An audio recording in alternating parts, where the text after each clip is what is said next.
not Joan Davis-Odyssey. I am the alternate to Flight Olympic Terrace. My name is David Vieira. Where we go now, I guess. I'm the regular for Radio Gun. People can see who I am. My name is Martin Good, I'm with the Town Center. Pete, I'm here. Mark is. I'm here. Oh, Mark is the guy? Okay. Yeah.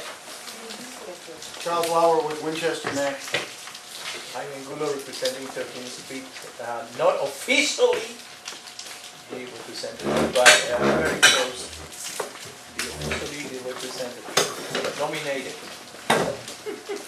Phil Hood representing Belmont's Park. Maria Ramirez represented Health from the Amazon.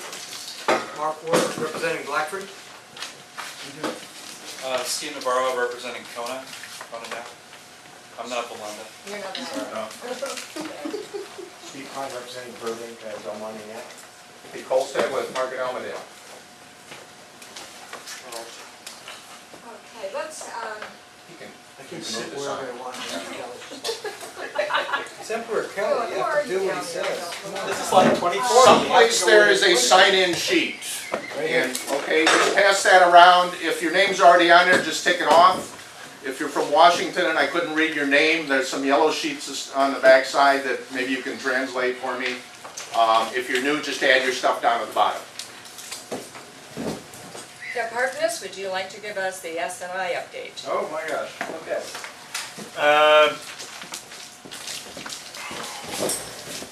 Everybody see this, by the way?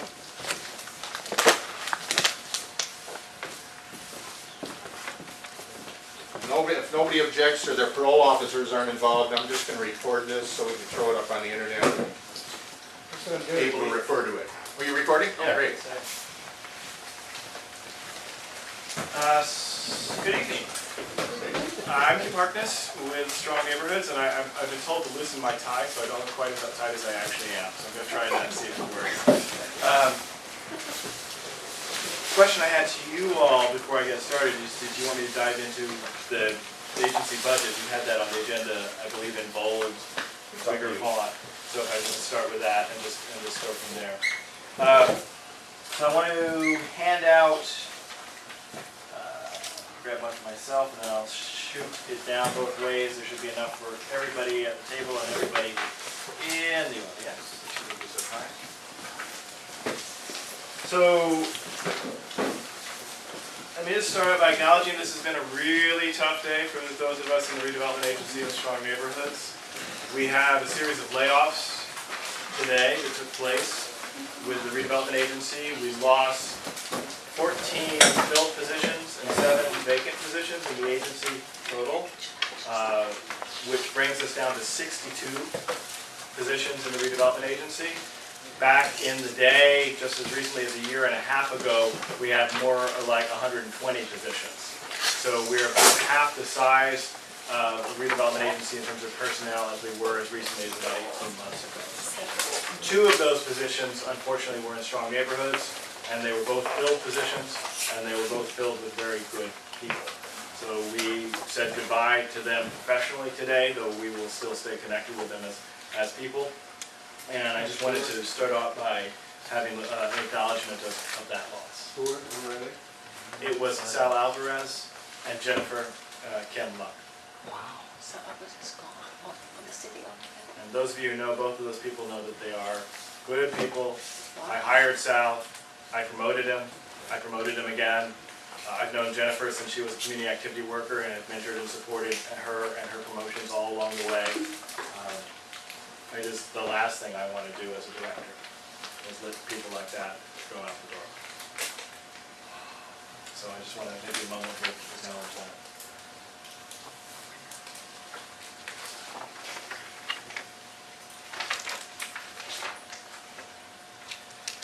So that directly relates to the budget. And the budget was released on Friday. I have copies of the Strong Neighborhoods section for folks if you would like the larger section as well. And I've given you the timetable here with the key dates, council hearings, and approval. The October 5th is a public hearing. There's also a study session on the 30th, but October 5th is a public hearing on the budget. And then the approval of the budget is on October 26th, and then the final adoption of the budget is on November 2nd. So it's always done sort of in two votes. Essentially, the second vote is a confirmation of the first vote. So by the time we get to November 2nd, there's very little likelihood that anything will change. So the real vote on the budget is the October 26th, and then the main opportunity for a public hearing is October 5th. So of course, you can come and speak at any of those, and that will be topic of perhaps your discussion later or in small groups, however you want to handle this. I wanted to walk you through black and white the budget. I'm just going to stick to the highlights, but I'm happy to dive into the details if that's necessarily appropriate. So for context, you see the first page. If you take the first page and flip it over, you see the 5-year budget laid out from the 2008-09 actuals all the way to 2014-15 fiscal year. And this is just the Strong Neighborhoods budget. And you see that in this budget, there was a total of $60 million worth of improvements, either underway or planned or programmed out. Most of them were either underway or in later years, but there was a solid total of $60 million. Now, the most recent budget that we've already presented is the next page, attachment B, and this is sort of the one-year budget that was approved back in June that just gave us sort of an interim budget. And at that point, we had about $4.6 million, $4.5 million worth of both ongoing projects and a little bit of new funding coming into key neighborhoods on a one-year basis, just that one-year snapshot.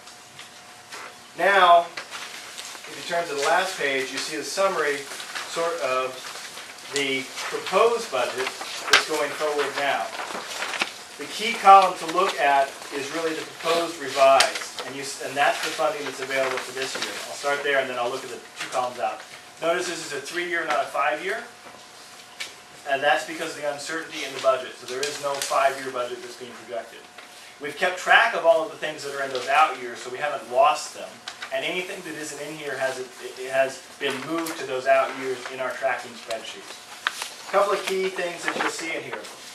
One, in terms of the proposed revised, there is no new money in here. And there's a lot of projects that were in here as recently as a few weeks ago that aren't in here as well. The remaining projects basically are shovel-ready and or underway. There are even some things that were shovel-ready that were pulled out of this budget.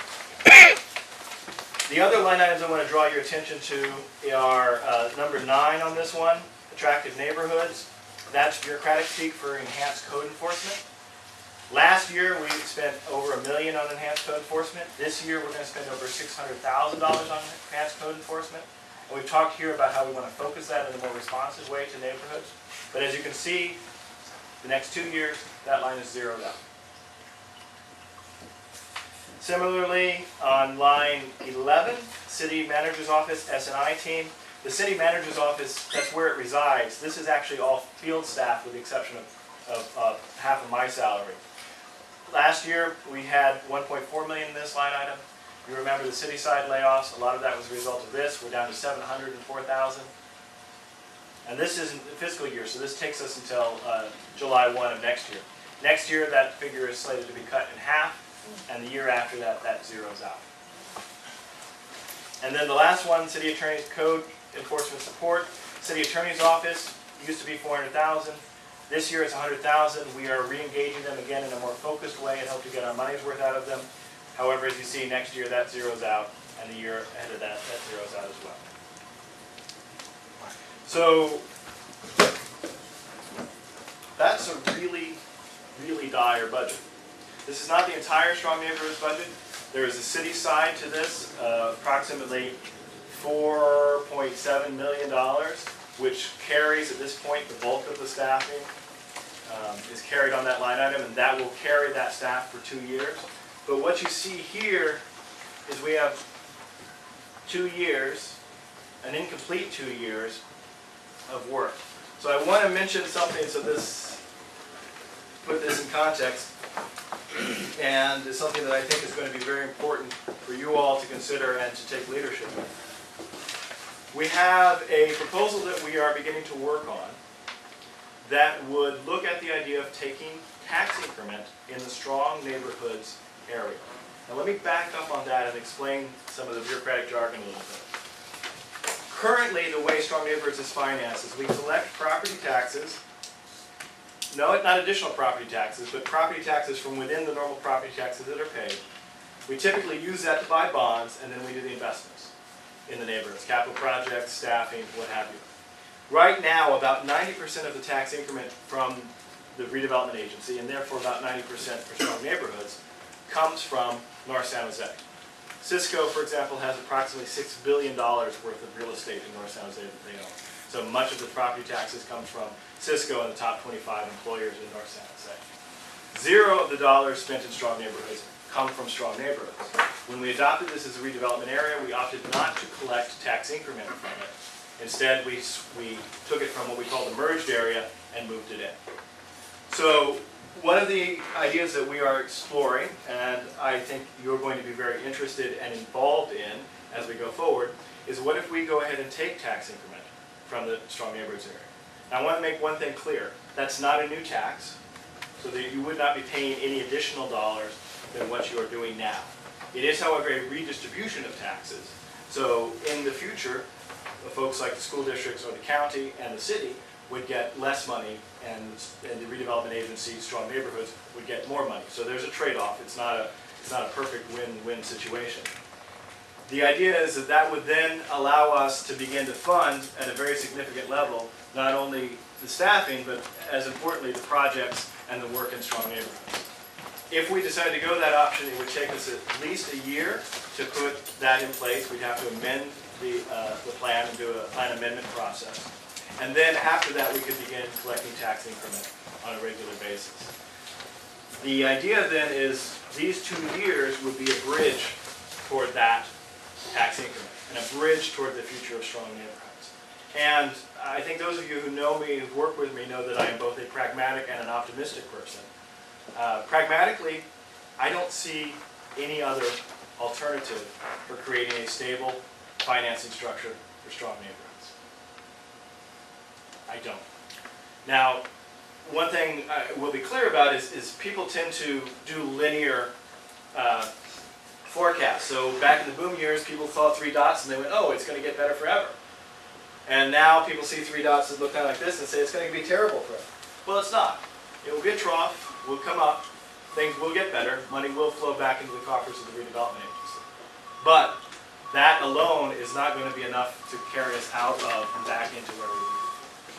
So optimistically, however, I believe if we can put something like this in place in a way that's fiscally responsible for the schools, works for the county, and works for the city, that we can have a reliable, steady source of making investments in your neighborhoods guided by the people in those neighborhoods.